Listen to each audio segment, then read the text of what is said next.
à tous, bienvenue sur My 3x3 Experience, la première chaîne YouTube qui ne parle que du basket 3-3. Alors aujourd'hui, c'est la deuxième partie de la vidéo avec Kevin Corr. Kevin, bonjour. Bonjour à tous. Alors, la semaine dernière, vous aviez pu regarder la première partie sur une présentation générale de Kevin. Et aujourd'hui, on va se concentrer vraiment sur le 3-3, sur son expérience, ce qu'il pense du 3-3. Donc, voilà. Et la semaine prochaine, on parlera de Team Jeddah, son équipe qui joue sur le World Tour. Alors, sans tarder, Kevin, quelles sont déjà les choses que tu aimes, que tu adores dans le 3-3? Bon, le premier mot qui me vient et dont je parle tout le temps, c'est la liberté. Voilà, être libre euh, premièrement, créer son équipe comme on le veut. Au départ, beaucoup de joueurs ont joué le premier tournoi avec leurs copains parce que, allez, viens, il y a un tournoi pas très loin, là, ça, on va s'éclater, c'est dehors, il y a de la musique. Bah oui, la musique pendant le tournoi, ça aussi, c'est quelque chose, c'est libre, on voit passer en 5-5. Le fait que ce soit dehors, la plupart du temps, souvent sur des beaux spots, bah, je pense que beaucoup de gens ont découvert le 3-3 au Japon, déjà, premièrement aux Jeux Olympiques, et puis aussi bah, sur ce super spot près de la Tour Eiffel. Donc, c'est toujours dans des beaux endroits. Ce qui me plaît, c'est d'être acteur de mon projet, être acteur de mon entraînement, de ma préparation, être acteur pendant le match.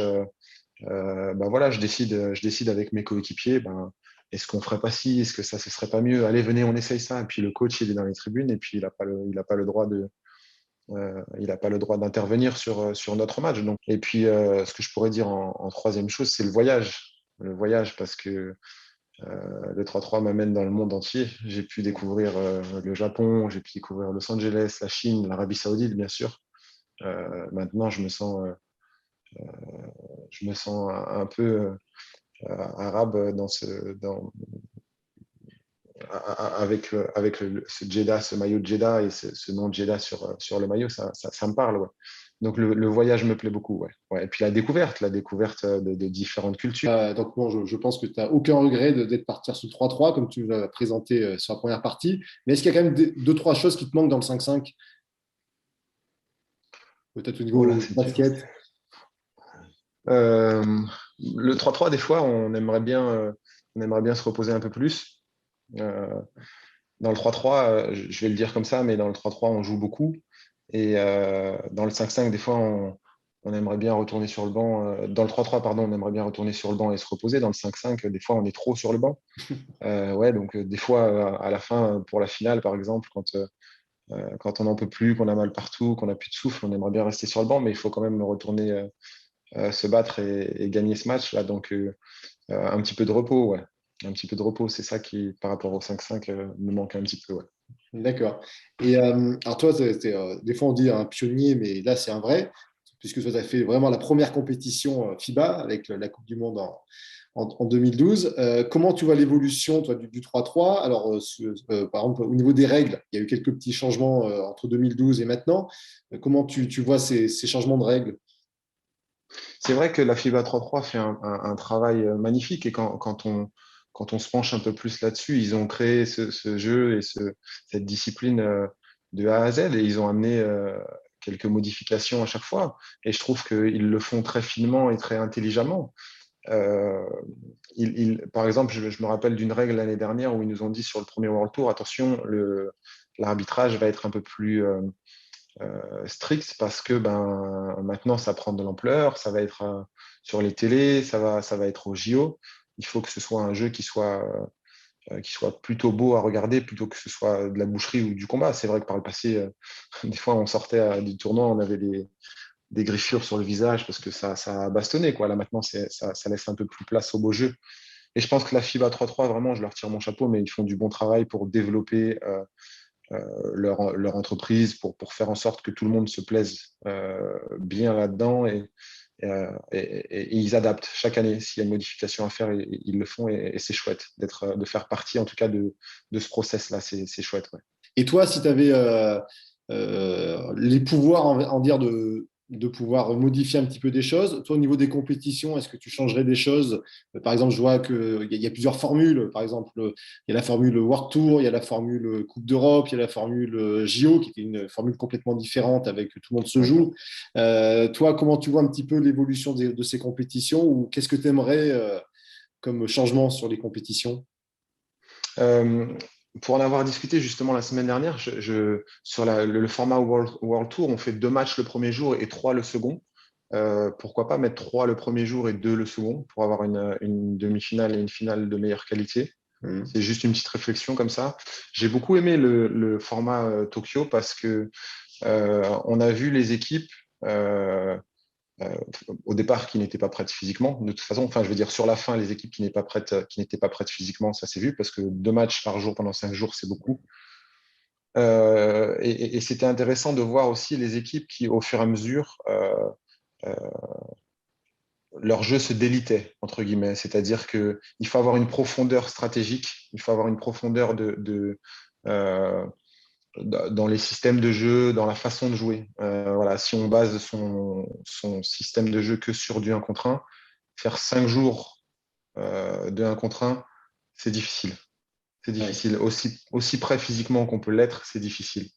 Et on a vu, et moi je l'ai vu aussi avec mon équipe de Jeddah, quand le ballon circule bien, quand la marque est répartie, quand ça peut venir de partout, c'est plus facile. Parce que l'année dernière, moi, je jouais beaucoup plus de 1 contre 1. Cette année, c'est plus réparti. Et ben, on finit mieux les tournois. On est mieux, on est plus lucide. On est moins escaté physiquement. Mhm. Donc, non, c'est super intéressant de voir les différentes formules, mais ce format Tokyo était pour moi très intéressant parce que les équipes qui étaient avec un système stratégique profond avaient plus de chances d'aller plus loin. Les équipes qui se sont préparées beaucoup, et qui ont donc sans doute une profondeur stratégique, eh ben, elles ont été au bout, elles ont été loin. Quel est ton meilleur moment dans le basket 3-3? Bah, bon, forcément, là, on est quelques jours après cette victoire à Prague du World Tour. C'est celui-là, forcément, parce que c'était un rêve pour moi, un jour, de gagner un World Tour. J'ai regardé beaucoup, beaucoup de finales des tribunes. Et putain, je sortais de la finale et je me disais, je veux jouer ce basket-là, je veux jouer ce basket fin où la balle passe dans un trou de souris, je veux jouer ces dernières possessions, je veux jouer toutes ces choses-là. Et j'en ai rêvé, c'était devenu un objectif depuis 2 ans, et puis maintenant c'est fait. Donc clairement, c'est cette victoire à Prague, et puis c'est avec une équipe nouvelle, avec une équipe qui a bien marché, où c'était plaisant de jouer tous les matchs. J'aurais aimé jouer pendant 4-5 jours comme ça, parce que c'était super plaisant, quoi, avec une défense agressive. Clairement, c'est ce résultat-là parce que je joue un basket avec mon équipe de Jeddah qui est abouti, qui est humain avec mon équipe. Donc, ouais, celui-là, il me plaît beaucoup. Et ton pire souvenir 3-3? Mon pire souvenir 3-3, bon, ça doit être lié à l'équipe de France, je pense. Ouais. Ouais, c'est regarder certains tournois de mon canapé, je pense. Ok. Mais c'est des bonnes énergies à utiliser, ça aussi. C'est-à-dire quand on est sur son canapé, au lieu de se dire mais pourquoi, on va dire eh ben d'accord, voilà maintenant ce que je vais faire. Ok. Et Ouais. quel est ton rêve? Maintenant, ton rêve 3-3, qu'est-ce que tu voudrais aller chercher? Qu'est-ce que tu voudrais faire? Ben, c'est un nouvel objectif à définir pour moi parce que mon rêve, c'était celui-là, c'était de gagner un World Tour. Ouais. Euh, J'aimerais vraiment qu'on puisse faire un super résultat à Jeddah. Euh, Pour alors, la Jeddah, finale? ce sera, Ça? ce sera pour les finales. On n'est pas encore qualifié, mais on est bien parti maintenant. On aura d'abord Abu Dhabi et Mexico. Donc, déjà, ça passera par 2 bons résultats à Abu Dhabi et Mexico. Et puis après, à Jeddah, à la maison, ce serait un rêve de soulever cette pancarte devant nos dirigeants, devant le peuple qui nous accueille, qui prend soin de nous, quoi. Ok, et ben écoute, ça fait la bonne Ouais. transition puisque Jeddah, bah, c'est la prochaine partie de la vidéo. Tu vas nous expliquer un petit peu ta vie là-bas et comment fonctionne cette équipe parce que voilà, c'est intéressant. C'est une expérience que j'ai pas encore sur ma chaîne. Voilà, comment fonctionne une vraie équipe de 3-3 professionnelle. Donc, merci Kevin de m'avoir partagé un petit peu ton expérience 3-3. Merci à vous de nous avoir suivis et puis je vous dis à la semaine prochaine pour parler de l'équipe Team Jeddah avec Kevin Core. Allez, à la prochaine, à plus. Merci, bye bye.